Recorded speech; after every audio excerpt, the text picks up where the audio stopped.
back to my channel. If you're new here, my name is Brianna. I go by B or Bree, and today we're kind of going to do a video about my clinical rotation experience.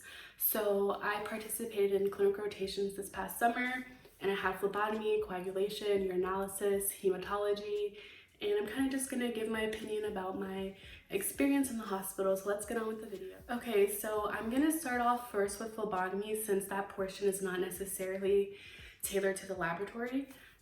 So if you guys don't know what phlebotomy is, so phlebotomy is basically obtaining blood from a patient. So you're sticking a needle into their antecubital fossa and you're just obtaining blood from a patient, and that was really something all new to me. So obviously we had a class prior to participating in our clinical rotations. And so we obviously trained, we had a professor, and he kind of, made sure we understood how to, draw blood from a patient prior to even doing our clinical rotations, because during our clinical rotations, we're actually drawing blood from real patients in real hospitals. And so the facility that I was at, it was nice. I was at a hospital. I started off at a hospital first, and for our clinical rotations, you have to meet a minimum of a certain amount of hours depending on which college you go to. So I believe mine was, I don't remember how many hours, but I had to have a total of 150 sticks just for the phlebotomy portion, and the phlebotomy portion lasted 3 weeks. So we had to do phlebotomy clinicals for 3 weeks, and you had to have like an 8-hour shift each day. And so back to the laboratory, the hospital. So that's where I started off at first, and it was nerve-wracking, obviously, because this was my first time obtaining blood from like a real patient. It wasn't like my classmate or anything, so it's kind of like nerve-wracking in the sense. And so when you go to the hospital, you have a preceptor who's going to train you, who's going to kind of guide you. And I had a preceptor that kind of she just threw me out there, and that kind of helps students, just to do it on their own, and they learn from their mistakes. But when you're drawing blood from a patient's arm, that's kind of very, it could be like a liability. Anyway, so it was my first day, and I had done 10 patients within one day. And keep in mind, we have 3 weeks to do about 150 patients. And I remember it was my first patient, the first day of my phlebotomy clinical rotations, and my preceptor, she's like, do you want to go in there and go and try it on your own? And I was just like, yes.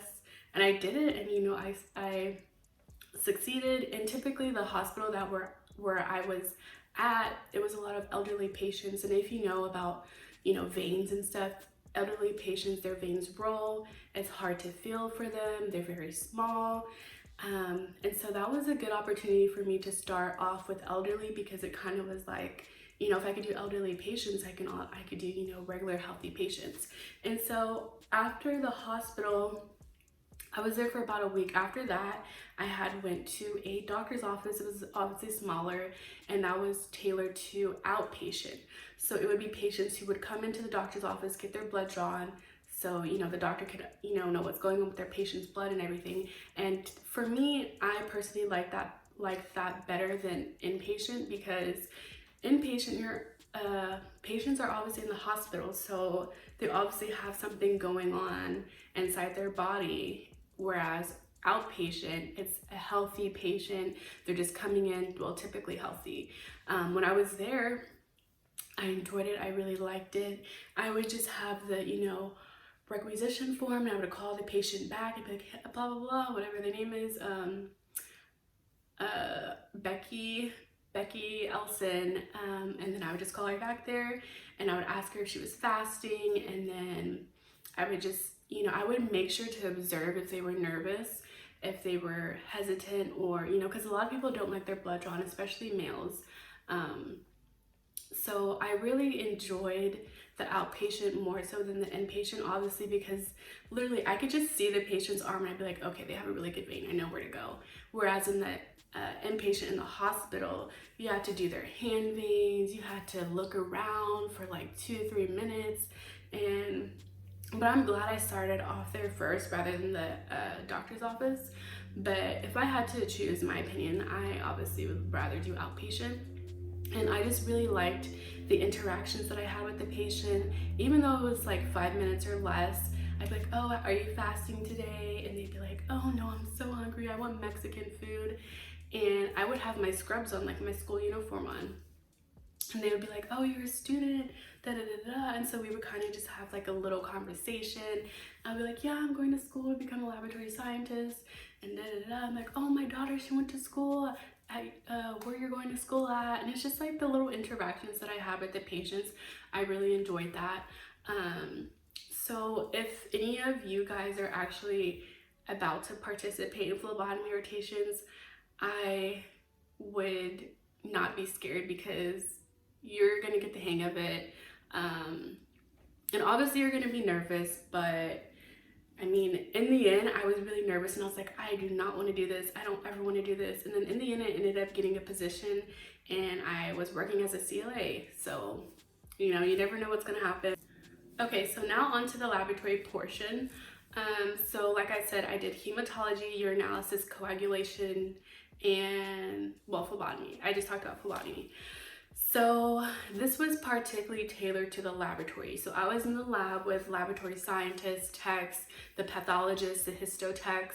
So the histotechs typically, they look at gross specimens. When I say gross specimens, that typically means like it could be an ovary, a brain specimen, or something that is like coming from the human body, but they do surgery to take it out so the pathologist or the histotech can identify if that specimen is benign or cancerous.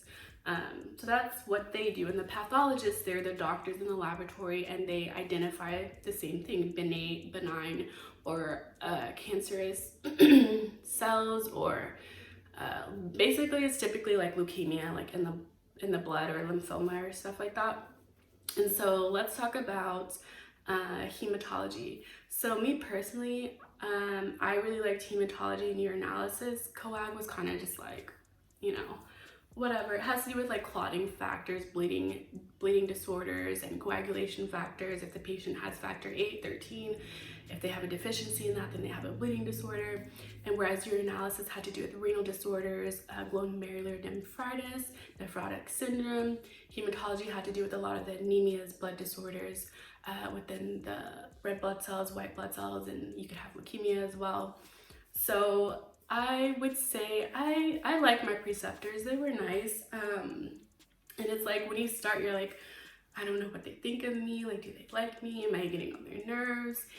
And I just remember in urinalysis, I came across a STD. So a patient, she had an STD swimming around in her urine. And so that was really cool to see. And then hematology, ended up seeing sickle cells.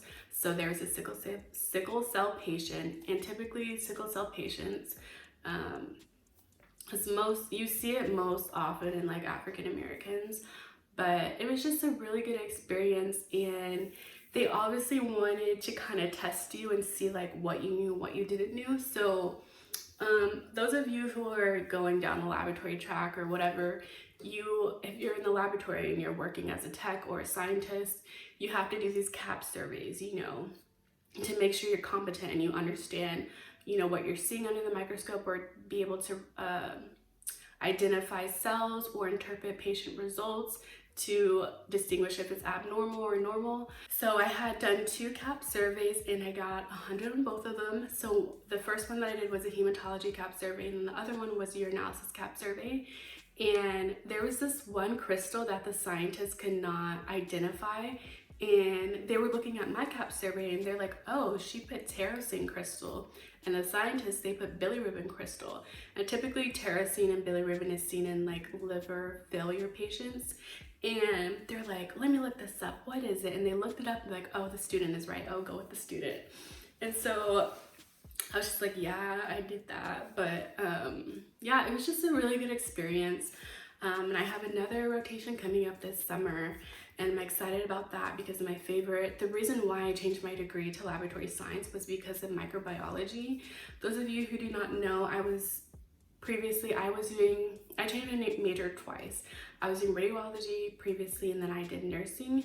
And during my nursing degree, I had to take a microbiology course, and I just became fascinated with that. And so right now I'm currently taking microbiology, clinical microbiology, and immunohematology. And so I'm really excited for the clinical rotations for microbiology. So I'll keep you guys updated on that. Basically, this was kind of just a video about my opinion for the clinical rotations that I experienced this past summer.